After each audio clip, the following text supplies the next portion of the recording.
সৃষ্টি ও ভূমি একটি দার্শনিক ম্যানিফেস্টো। সৃষ্টি কোনো বস্তু নয়, সৃষ্টি একটি চলমান ঘটনা।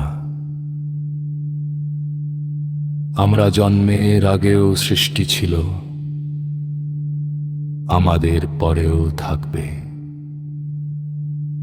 তবু আমরা আচরণ করি যেন সৃষ্টি আমাদের সম্পত্তি। ভূমি কেবল মাটি নয়, ভূমি হলো স্মৃতি, ক্ষত, শ্রম আর নীরব সহনশীলতা। মানুষ এসেছে গেছে, ভূমি থেকে গেছে। মানুষ নিজেকে কেন্দ্র করে বিশ্বকে সংজ্ঞায়িত করেছে।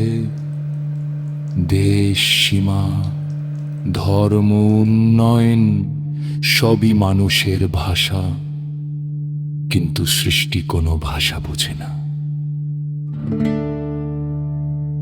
সৃষ্টি বোঝে কেবল কম্পন। যেখানে ভার পড়ে সেখানে দাগ পড়ে, যেখানে দাগ পড়ে সেখানে ইতিহাস জন্মায়।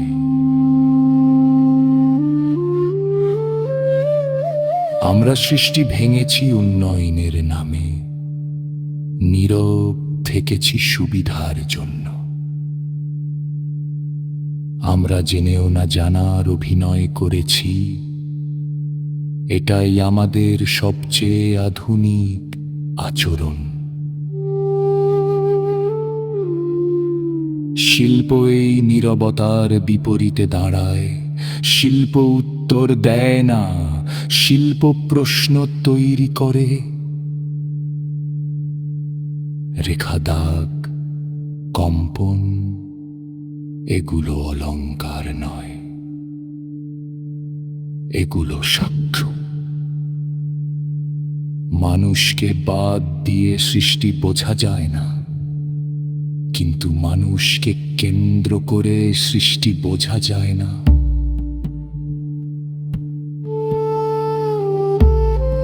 আমরা যদি সত্যি উন্নত হই, তবে আমাদের সবচেয়ে বড় উন্নতি হবে শোনা শিখে নেওয়া। এই কাজ কোনো সমাধান প্রস্তাব করে না, এই কাজ একটি থামার জায়গা, যেখানে মানুষ নিজেকে প্রশ্ন করতে পারে,